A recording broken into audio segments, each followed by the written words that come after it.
The autumn wind carried the sound of crying across the barren fields surrounding Jeremiah Blackwood's farm, a harsh and unforgiving piece of land that reflected the character of the man who worked it with iron discipline and zero tolerance for what he considered weakness or disobedience. The sobs came from behind the weathered barn where 16-year-old Sarah Blackwood knelt in the dirt, her back still burning from the whipping her father had administered for the crime of dropping a basket of eggs that morning.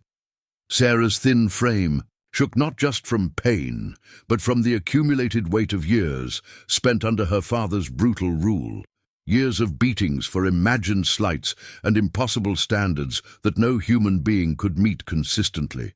Her dress, patched and repatched until it was more repair than original fabric, hung loose on her undernourished body, testament to a household where food was viewed as fuel rather than comfort, and where a girl's needs came last after every other consideration. Jeremiah Blackwood was a man whose face seemed carved from the same hard stone that dotted his fields, all sharp angles and harsh lines that spoke of a soul incapable of tenderness or mercy. At 52 years old, he had spent his entire adult life building his reputation as a successful farmer through methods that prioritized profit above all human considerations, including the welfare of his only child. His wife had died giving birth to Sarah, and he had never forgiven his daughter for what he saw as her responsibility for that loss. "Worthless girl," Jeremiah muttered as he walked back toward the farmhouse, his heavy boots leaving deep impressions in the muddy yard. "Can't even handle a simple task like collecting eggs without making a mess. Her mother would be ashamed to see what kind of daughter she birthed." The cruel words were spoken loudly enough for Sarah to hear, adding emotional wounds to the physical, and she was trying to endure in solitude. But her father's voice was interrupted by an unexpected sound, the approach of a small figure making its way up the long dirt road that led to the Blackwood farm. Through her tears, Sarah could see a boy of perhaps 12 years, walking with the determined gait of someone who had traveled far and had important business to conduct. The child who approached Jeremiah's farm was Thomas Hartwell, an orphan who had been living rough since his parents died in a cholera outbreak 6 months earlier. He was small for his age, with the kind of serious expression that came from being forced to grow up too quickly, and clothes that showed the careful mending of someone who understood that what he wore might be all he possessed in the world. But his most striking feature was his eyes, which held a determination and intelligence that seemed far too mature for his young face. "Mr. Thomas called out as he approached Jeremiah, his voice carrying despite his obvious nervousness. "Are you the owner of this farm? I heard in town that you might be willing to sell your daughter, and I've come to make you an offer." The boldness of the statement stopped Jeremiah in his tracks, his harsh features registering surprise that quickly transformed into something that might have been amusement. Sarah, still kneeling behind the barn, felt her blood run cold at the casual way the boy spoke about purchasing her as if she were livestock at market. "Sell my daughter?"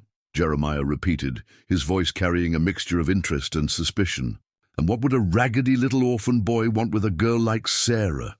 You don't look like you've got 2 coins to rub together, much less money to buy anything." Thomas straightened his shoulders with the kind of dignity that was remarkable in someone so young and so obviously disadvantaged. "I don't want her for anything improper, sir," he said firmly. "I need a mother. I've been alone since my parents died, and I don't know how to take care of myself properly. I can't cook or mend clothes or keep house the way a woman can. I figure if I could buy your daughter, she could teach me those things and help me survive." The innocent honesty of the boy's explanation seemed to intrigue Jeremiah in a way that few things had in recent years. Here was a child who understood the practical value of domestic skills and was willing to negotiate for them like any other commodity. It appealed to the farmer's cold business sense, while also presenting an opportunity to rid himself of what he had always considered a burden. "And what exactly do you have to offer for her?" Jeremiah asked, his tone taking on the calculating quality he used when evaluating livestock or crop prices. Sarah's not much to look at, but she can work, and she knows how to keep house. That's worth something to the right buyer. Thomas reached into his pocket and produced a small leather pouch that clinked softly with the sound of coins. "I have $17, he said, his voice steady despite the magnitude of what he was proposing. "It's everything I saved from working odd jobs since my parents died. I know it's not much, but it's all I have, and I'm willing to give it, all for someone to be my family." Sarah felt her heart breaking as she listened to the negotiation for her own sale, the casual way her father was discussing her value as if she were a piece of farm equipment. But she also felt something unexpected stirring in her chest as she watched the small boy who was willing to spend his life savings for the chance to have a mother figure in his life. $17, Jeremiah mused, stroking his grizzled beard as he considered the offer. That's more cash money than I've seen in one place for months. And God knows the girl eats more than she's worth and causes nothing but trouble with her clumsiness and crying. "Sir," Thomas said urgently, sensing that Jeremiah was wavering, "I promise I'll take good care of her. She'll have food to eat and a safe place to sleep, and I'll never hurt her or treat her badly. I just need someone to teach me how to be a proper person, how to live like families are supposed to live." The desperate sincerity in the boy's voice seemed to tip the balance in Jeremiah's mind, his perpetual calculation of profit and loss, concluding that accepting $17 for a daughter he had never wanted was an excellent piece of business. Sarah represented nothing but expense and aggravation in his view, a reminder of his dead wife and a burden that interfered with his ability to focus entirely on his farming operation. "Done," Jeremiah said abruptly, extending his calloused hand toward Thomas. $17, and she's yours, but I want it understood that once money changes hands, she's your responsibility completely. I don't want to see either of you on my property again, and I don't want to hear any complaints if she doesn't work out the way you expect." Thomas counted out the coins with trembling hands, each dollar representing days of back-breaking work and careful saving, but his face showed no regret, only relief that his desperate plan was actually succeeding. As the money passed from his small hands to Jeremiah's large ones, Sarah felt the surreal reality of the moment wash over her. She had just been sold like a piece of property to a 12-year-old boy who needed a mother. "Sarah!" Jeremiah bellowed toward the barn. "Get out here and meet your new owner, and bring whatever belongs to you, though God knows that's not much." Sarah rose unsteadily to her feet, her back still aching from her father's earlier punishment, and walked slowly toward the two figures who had just concluded their transaction. As she approached, she could see Thomas looking at her with a mixture of hope and anxiety, as if he couldn't quite believe his desperate gamble had succeeded. "Miss Sarah," Thomas said formally, pulling off his worn cap in a gesture of respect, "I know this must seem strange to you, but I promise I'm going to do everything I can to take care of you. I don't want to own you like property. I want us to be a family if you're willing." The sincerity in the boy's voice and the respectful way he addressed her was so different from anything Sarah had experienced in her father's household that she felt tears springing to her eyes again. Though these were tears of hope rather than despair. "Where will we go?" Sarah asked quietly, her voice hoarse from crying and years of being taught that her opinions didn't matter. "I've got a small cabin about 10 miles from here," Thomas replied. "It's not much, but it's clean and dry, and there's a good well for water. I've been fixing it up, trying to make it suitable for a family.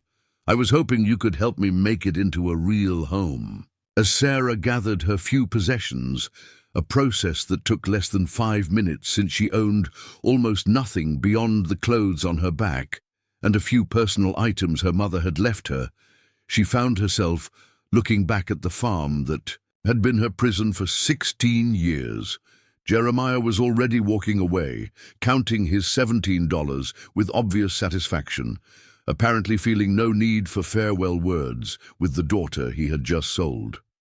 "Are you ready?" Thomas asked, gently, offering Sarah his arm with the kind of old-fashioned courtesy that seemed remarkable in someone so young. "I'm ready," Sarah said quietly, though she wasn't sure she truly understood what she was agreeing to. All she knew was that anything had to be better than the life of fear and pain she was leaving behind. As they walked down the dirt road together, the unlikely pair of an abused teenager and an orphaned boy who had just spent everything he owned to purchase a mother, Sarah found herself wondering if this strange arrangement might actually represent the beginning of something better than anything she had dared to hope for. The cabin that Thomas led Sarah to was indeed small and humble, but it possessed something that had been entirely absent from her father's farmhouse, the warmth that came from being a home rather than merely a shelter. The single room was meticulously clean, with handmade furniture that showed the careful work of someone who took pride in creating beauty from simple materials. A stone fireplace dominated one wall, its hearth swept clean and ready for the fire that would provide both warmth and light during the approaching winter months. "I know it's not much," Thomas said anxiously as Sarah examined her new surroundings, "but I've been working on improvements whenever I could find time between jobs. I built that table myself and the bed frame, and I've been saving money to make glass for proper windows, instead of just those wooden shutters." Sarah ran her fingers over the smooth surface of the handmade table, marveling at the craftsmanship that had gone into its construction.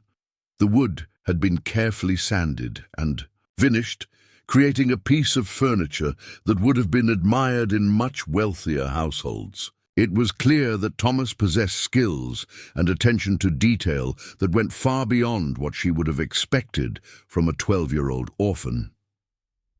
"Thomas," Sarah said softly, "this is beautiful. You did all this work yourself?"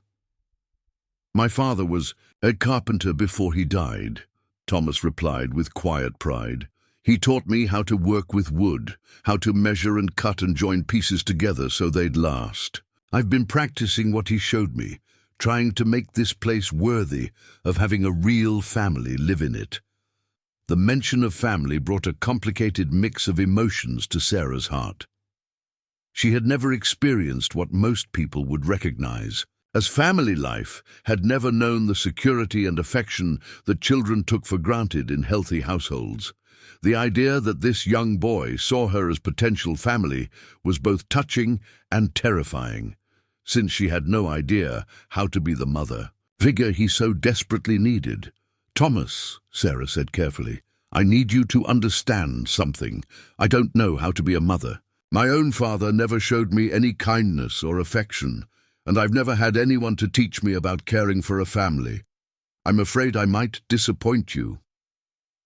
Thomas looked at her with eyes that held wisdom far beyond his 12 years, and his response showed the kind of insight that came from having faced real hardship and emerged with his essential goodness intact. "Miss Sarah," he said gently, "I don't need you to be perfect. I just need you to care about what happens to me. The way families are supposed to care about each other. Everything else we can figure out together." The simple honesty of his expectation was more moving than any elaborate declaration could have been, and Sarah felt something shift in her chest as she realized that this boy was offering her something she had never experienced: the chance to be valued and needed for her essential humanity rather than judged for her failures and weaknesses. "Then we'll learn together," Sarah said, her voice growing stronger with each word. "You can teach me about carpentry and practical things, and I'll teach you about cooking and housekeeping and whatever else I know. We'll make this into a real home, Thomas. I promise you that." The partnership that developed between Sarah and Thomas over the following weeks was unlike anything either of them had experienced before. Thomas proved to be not only skilled with his hands, but also remarkably mature in his approach to practical problems, while Sarah discovered that she possessed domestic abilities and natural intelligence that had been suppressed by years of living under her father's harsh criticism. Together, they established routines that brought order and comfort to their small household. Sarah learned to cook nutritious meals from the simple ingredients that Thomas's careful budgeting could afford, while Thomas taught her basic carpentry skills that allowed her to help with ongoing improvements to their cabin. In the evenings, they would sit by the fire while Sarah mended their clothes and Thomas worked on small woodworking projects, both of them talking about their dreams for the future and the kind of life they wanted to build together. "Sarah," Thomas said one evening as they shared a simple but well-prepared dinner, "do you think we could plant a garden next spring? I've been reading about vegetables that grow well in this climate, and I think we could raise enough food to feed ourselves plus have some left over to sell in town." "I think that's a wonderful idea," Sarah replied, pleased by the way Thomas always included her in his planning. "My father never let me work in his gardens, but I used to watch how he planted and tended his crops. I think I could help you with that. We could have flowers too," Thomas added, his young face lighting up with enthusiasm. "My mother used to grow the most beautiful flowers in her garden. She said a home wasn't complete without something beautiful to look at, something that didn't have any purpose except making people happy." The mention of flowers brought tears to Sarah's eyes as she realized that Thomas was offering her something she had never imagined possible: the chance to create beauty for its own sake, to nurture living things that existed solely to bring joy, rather than profit.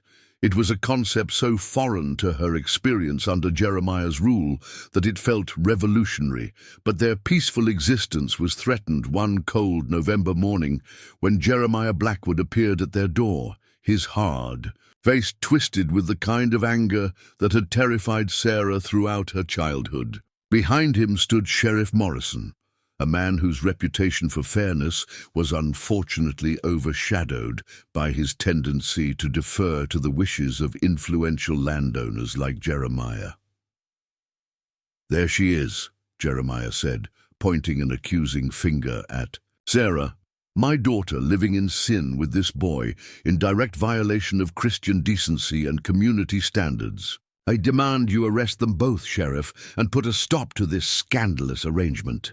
Sarah felt her blood turn to ice as she realized that her father had apparently changed his mind about their arrangement, possibly after discovering that Thomas possessed skills and resources that made him more valuable than the $17 Jeremiah had accepted for her sale. But Thomas stepped protectively in front of Sarah, his small frame radiating a courage that impressed even Sheriff Morrison.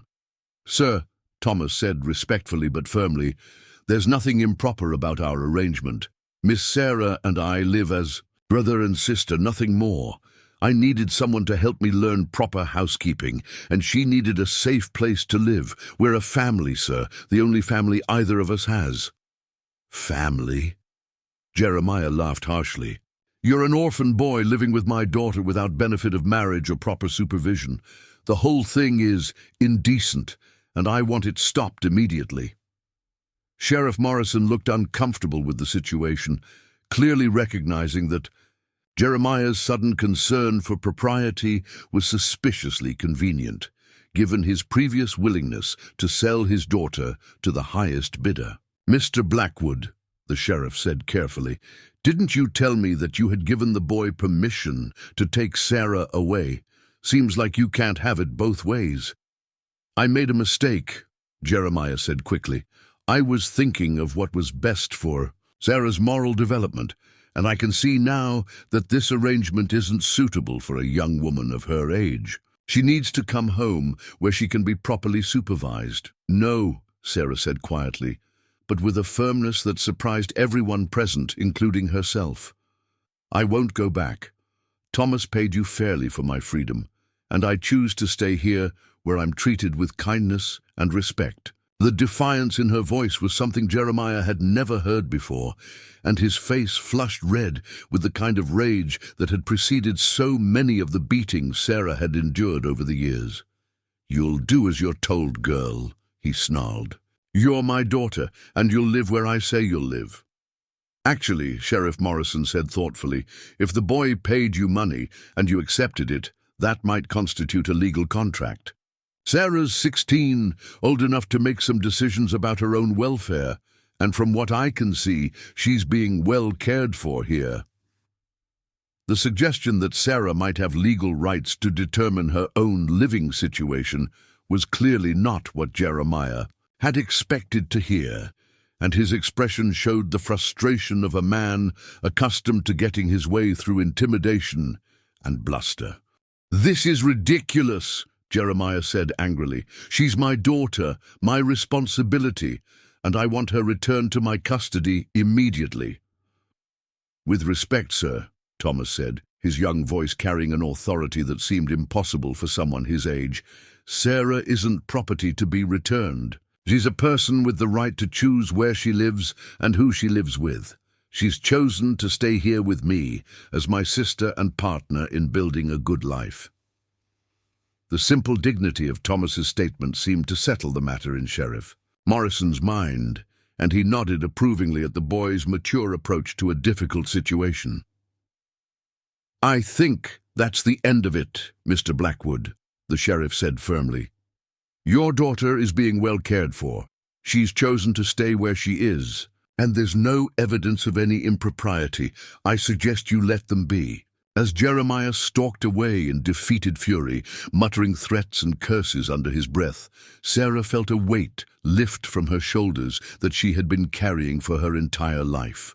For the first time, she had stood up to her father's bullying and discovered that his power over her had been largely illusory, maintained through fear rather than legitimate authority. "Thank you," Sarah said to Thomas after Sheriff Morrison had left, and they were alone again in their cabin. "Thank you for defending me, for giving me the courage to speak up for myself." "We're family," Thomas replied simply. "Family protects each other, no matter what. That's what families do." As winter settled over their small cabin and they prepared for the challenges that the cold months would bring, Sarah realized that the 12-year-old boy who had spent his life's savings to buy her freedom had given her something far more valuable than security or shelter.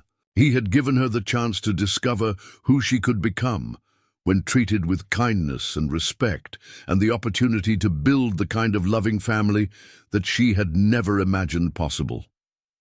Subscribe to our channel now to see how this unlikely family continues to grow and thrive. Don't miss the heartwarming conclusion to this incredible story of love conquering cruelty. 3 years had passed since that November day when Jeremiah Blackwood had tried unsuccessfully to reclaim the daughter he had sold, and the transformation in both Sarah and Thomas during that time was nothing short of miraculous. The small cabin that had once represented merely survival had evolved into a true home, surrounded by flourishing gardens and expanded with additional rooms that Thomas had built with increasing skill and Sarah had furnished with the kind of loving attention to detail that made even simple things beautiful. Sarah, now 19, had blossomed into a confident young woman whose intelligence and natural grace had been nurtured by years of kindness and encouragement rather than criticism and abuse.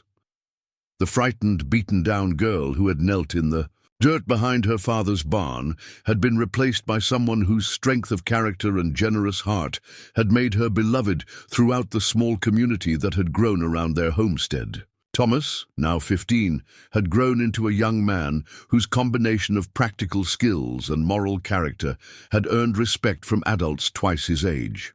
His carpentry work was sought after by families throughout the region, and his reputation for fairness and integrity in business dealings had made him one of the most trusted members of their community despite his youth. But more importantly, they had achieved their original goal of becoming a real family. bound together not by blood or legal obligations, but by the kind of love that chose to put the other person's welfare ahead of personal convenience. They had learned to navigate the complexities of their unusual relationship with wisdom that impressed everyone who knew them, maintaining proper boundaries while creating the emotional intimacy that made them genuinely brother and sister in every way that mattered. "Sarah," Thomas said one spring morning as they worked together in the expanded garden that now supplied vegetables for several neighboring families, "I've been thinking about our future, about what we want our lives to look like 10 years from now." Sarah looked up from the tomato plants she was carefully tending, noting the serious expression on Thomas's face that usually preceded important conversations. Over the years, she had learned to recognize the signs when Thomas was wrestling with significant decisions, and she had come to value his thoughtful approach to planning their shared future. "What specifically have you been thinking about?" Sarah asked, settling back on her heels and giving Thomas her full attention. "I've been thinking about marriage," Thomas said carefully. "Not for me, but for you.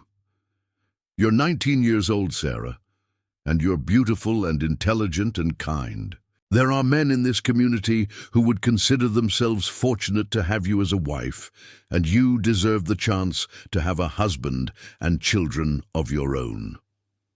The suggestion brought a complicated mix of emotions to Sarah's heart, touching on feelings and possibilities that she had carefully avoided considering during their years together. She had indeed noticed the attention of several eligible men in their community, but the thought of marriage had always seemed somehow disloyal to the family she and Thomas had built together. "Thomas," Sarah said gently, "I appreciate your concern for my future, but I'm happy with the life we've created together. Why would I want to change something that's working so well? Because you deserve more than just taking care of me," Thomas replied with the kind of selfless love that had characterized their relationship from the beginning. "You deserve to be someone's cherished wife, to have children who will call you mother, to experience all the joys that come with building a family with someone you love romantically rather than just fraternally." The conversation was interrupted by the arrival of Dr. James Mitchell, a young physician who had recently established a practice in their growing community and who had become a frequent visitor to their homestead. Dr. Mitchell was everything a young woman could want in a potential husband: intelligent, kind, financially stable, and clearly devoted to Sarah despite her unusual living situation with Thomas. "Good morning, Sarah." Thomas, Dr. Mitchell said warmly as he approached their garden. "I hope you don't mind my stopping by unannounced, but I wanted to discuss something important with both of you." Sarah felt her cheeks flush with color as she realized that Dr. Mitchell's visit was probably connected to the conversation she and Thomas had just been having about her future. The young physician had been paying her increasingly serious attention over the past several months, and she had begun to suspect that he was working up the courage to make his intentions formal. "Of course we don't mind," Thomas said with genuine warmth, though Sarah noticed a hint of sadness in his expression that suggested he understood the significance of the doctor's visit. "You're always welcome here, Dr. Mitchell. What did you want to discuss?" "Actually, Doctor," Mitchell said, his confidence wavering slightly as he faced the moment he had been planning for weeks, "I wanted to ask Thomas for permission to court Sarah with the intention of marriage. I know your relationship is unusual, but it's clear that Thomas serves as your guardian and protector, Sarah, so it seems appropriate to seek his approval." The formal request created a moment of silence that stretched uncomfortably as all three young people confronted the reality that their comfortable arrangement was about to change dramatically. Sarah found herself looking back and forth between the two most important men in her life, realizing that the decision she made would affect not just her own future, but Thomas's as well. Dr. Mitchell, Thomas said with the kind of dignity that had always characterized his approach to difficult situations. "I appreciate your respect for our family relationship, and I want you to know that I couldn't ask for a better man to court my sister. You have my permission and my blessing if Sarah is willing to accept your attentions." "Sarah?" Dr. Mitchell asked gently, his eyes showing the kind of nervous hope that came from putting one's heart at risk. "Would you be willing to let me court you? I know our friendship has been growing stronger, and I believe we could build a good life together." Sarah looked at Thomas, seeing in his face the selfless love that had defined their relationship since that day when he had spent his life savings to purchase her freedom from cruelty. He was encouraging her to pursue happiness, even though it would mean significant changes to the life they had built together, putting her welfare ahead of his own emotional needs, just as he had done countless times over the past 3 years. "Yes," Sarah said quietly, her voice growing stronger with each word. "I would be honored to accept your courtship, Dr. Mitchell, but I want you to understand that Thomas will always be my family, and any life I build will need to include room for him." "Of course," Dr. Mitchell replied quickly. "I wouldn't expect you to abandon the brother who has been so devoted to your welfare. In fact, I was hoping that Thomas might consider coming to work with me, learning medical skills that could serve our community. There's so much good work we could do together." The generous offer seemed to solve the problem that had been weighing on all their minds: how to move forward with new relationships while preserving the family bonds that had sustained them through difficult times. Thomas's face lit up with excitement at the possibility of learning medical skills, while Sarah felt relief that she wouldn't have to choose between romantic love and fraternal loyalty. 6 months later, the wedding of Sarah Morrison and Dr. James Mitchell was celebrated throughout their community as a union that brought together 3 of the most respected young people in the region. The ceremony was held in the meadow behind the cabin where Sarah and Thomas had built their first real home, with wildflowers providing decoration and the entire community gathering to celebrate the love that had triumphed over impossible circumstances. As Thomas walked Sarah down the makeshift aisle toward the man who would become her husband, he reflected on the extraordinary journey that had brought them to this moment. The frightened, abused girl he had spent his life savings to rescue had become a woman whose strength and character enriched the lives of everyone she touched. The desperate orphan boy who had needed a mother had discovered that love could create family bonds stronger than blood and more enduring than any legal arrangement. Sarah Mitchell, as she became that day, would go on to become a legendary figure in their growing community, working alongside her husband to provide medical care and education to families throughout the region while maintaining the special relationship with Thomas that had been the foundation of both their lives. She raised 4 children who inherited both their parents' dedication to service and their Uncle Thomas's practical wisdom and moral strength. And Thomas Mitchell, as he chose to be called, after the adoption that made his relationship to Sarah's family legally official, became one of the most skilled medical assistants in Colorado Territory, working with Dr. Mitchell to establish clinics and hospitals that served communities throughout the mountain region. He never married, finding his greatest fulfillment in the extended family that Sarah's children provided, and the meaningful work that grew out of their partnership. The 12-year-old boy who had once begged a cruel farmer to "sell her to me, I need a mother," had indeed found the family he desperately sought, but he had also given something infinitely more valuable in return. He had saved a young woman from a life of abuse and helped her discover the strength and love that lay within her own heart. Their story became a testament to the power of selfless love to transform even the most desperate circumstances into something beautiful and enduring. Years later, when Sarah's grandchildren would ask her about the unusual beginning of her family, she would tell them that sometimes the greatest acts of love came from the most unexpected sources, and that family was not about blood or law, but about choosing to care for each other through every trial and triumph that life could bring. Don't forget to subscribe to our channel to follow more incredible stories of love, sacrifice, and the power of chosen family from the Old West. Hit that subscribe button now and join our community of believers in the transformative power of love and kindness.